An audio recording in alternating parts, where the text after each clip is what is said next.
Hey everyone, it's Rochelle and welcome back to my channel. So today we are going to be making a wig. We're going to be making this bright neon pink wig. I'm going to show you guys how I got the color, how I made this wig. So if you want to see how I got it, then please continue to watch.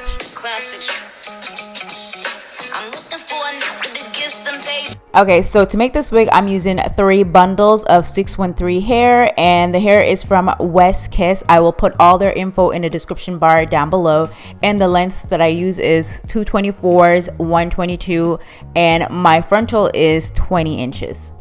Alright, so I'm going to show you guys how I protect my frontal from getting colored, from getting stained. So the first thing I like to do is I use some Got2b gel. That one is pretty much done. And some Got2b freeze spray. So I'm going to apply the Got2b gel all over that lace. And I'm just going to spread it on that lace. Just spread it like it's butter. So I'm just using a comb to do that. And you guys, I've destroyed so many frontals in the past by not doing this method. Trust me, this actually really works so good. And this is just how I've been doing all my wigs recently. Obviously, I've learned this on YouTube. I did not come up with this myself. And I went in with some more Got2b gel because obviously the other one I was using was all done. But I prefer to use the clear one, but it really doesn't matter. So I'm just applying more Got2b gel onto my lace. And I use quite a lot of it.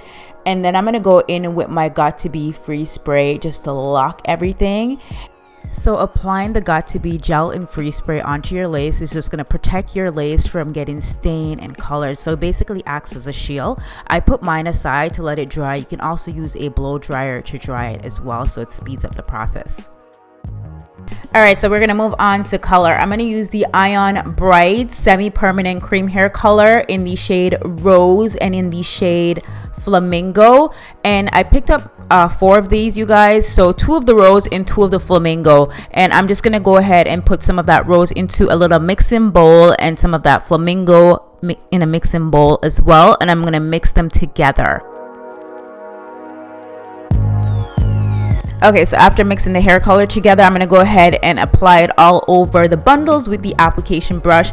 And then I'm going to go through with the comb just to comb the color all through the bundles. You guys, I didn't unravel my wefts, my bundles, because I thought maybe it'd be easier to color it like this, but I really did not like this method. This is my first time trying it like this, so I was just like, you know, screw this. I'm just gonna unravel my second bundle, and that's what I did. I unraveled the second bundle, and then I used some hairpins just to help separate the hair so it doesn't get all tangly. Alright, so if you look really closely, you'll notice how bright pink this one is, and this is actually a permanent bright color in the shade Flamingo, and the other shade that I'm using is the Rose shade, which is that light pink. And you guys, they were in the same section at Sally's, and I picked up the permanent by accident.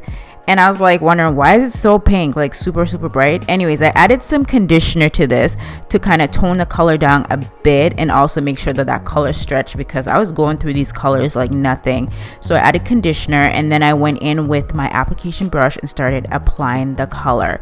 My plan was for a light pink, not a super neon bright pink, but anyways, I liked how it came out. I was a little freaked out by how it looked at first, you guys. It looked super bright, but I was like, whatever, we're gonna work this. So once I color the hair, I let the product sit in the hair for about 30 minutes before I washed it out. I wasn't able to show you guys that scene because I actually filmed this in my filming room and I'm nowhere near the water. But yeah, I let it sit for about 30 minutes and then washed the color out.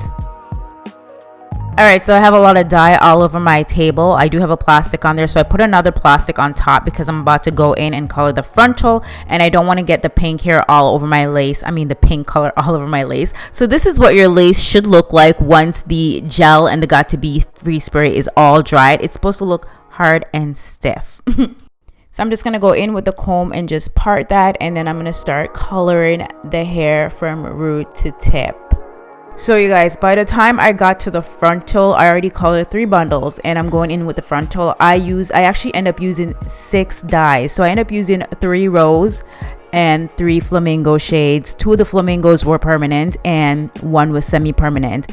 So that's how many dyes I actually end up using, and I think it was quite a lot. So next time when I do this, I think I'm just gonna make my wig first and then color the actual wig.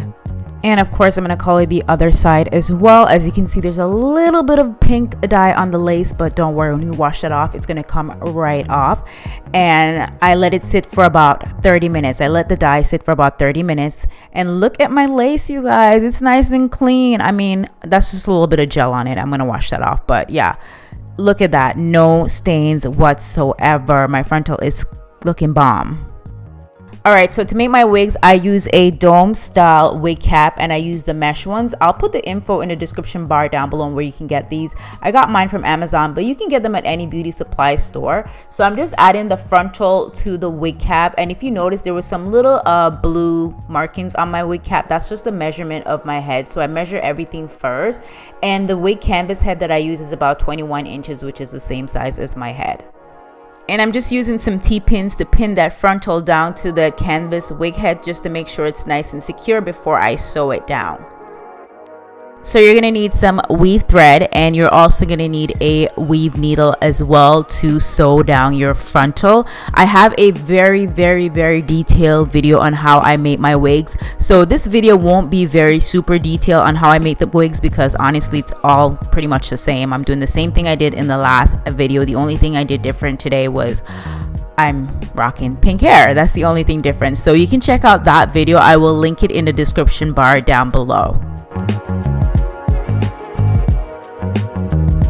So I'm just going to show you guys just the first step, and I'm just going to go ahead and apply the first track to the canvas head, and I use my T-pins to secure it, and then I go in with my needle and my thread and start sewing. You want to make sure that the stitch are very flat because you want your wigs to look nice and flat when you're done. So make sure that stitch is nice and flat, and I double knot everything at the end as well. And I always do the fold over method instead of cutting my tracks. I find that you get less shedding this way. So I cut the track once I get to like closer to the top, but you will see that in my very detailed wig video if you check that one out.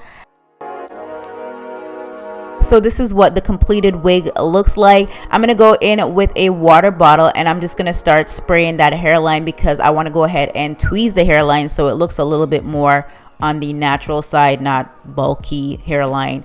I already tweezed the right side, so I'm going to go ahead and tweeze the left side. And you need a comb to comb the hair through, and you're also going to need a good tweezer, a really good tweezer. And I'm going to go in with my tweezer. So I start at the behind the hairline. I try not to over tweeze the actual hairline because I've had issues with over tweezing before. Trust me, I've tweezed the heck out of my frontals before to the point where it looks so bald. So I try to be very careful and just tweeze behind the hairline first. So you just really want to take your time and don't rush it because you do not want to end up with a frontal that looks edgeless and bald, okay? Because that's just not a good look for your frontal. Trust me, it's happened to me. And so just take your time with it. So what I do sometimes also after I'm done tweezing the hair, because I can't really tell unless the wig is actually on my head. Sometimes it needs to be tweezed just a little bit more. So I'll go in and I tweeze the hair just a little bit more when it's on my head just to make sure the hairline looks more on the thin side and not bulky. So this is pretty much what my wig looks like. She looks cute, right? Like I'm feeling her. She looks really good. And the quality of the 613 hair actually feels really good. It is my first time using it and I really like it so far. All right, so now we're gonna move on to styling the hair. I'm gonna use my hot comb just to comb that through, make sure that hair is nice and flat. And now I'm going to go in with some Got To Be Free Spray, and I'm just going to apply it onto my brush just to get rid of any of the little frizzies on the top. And I also put some of that onto a toothbrush just to try and create some little baby hairs. Baby hair is not really my thing. Like, I don't really know how to do them that well, so let's just skip that part. So guys, I didn't apply this wig on camera because I have a detailed video on how I apply my wigs. However, I made a tiny little change to how I apply my wigs, and that will be in my next hair video. I promise you guys, I'm going to show you guys how I got this wig to look laid. And I'm just going to go in with a flat iron. So nothing special here, just using a flat iron to straighten my hair. And I use some hair serum as well, just to have it looking nice and silky. And that is a finished look, you guys. My hair is laid. I love how this turned out.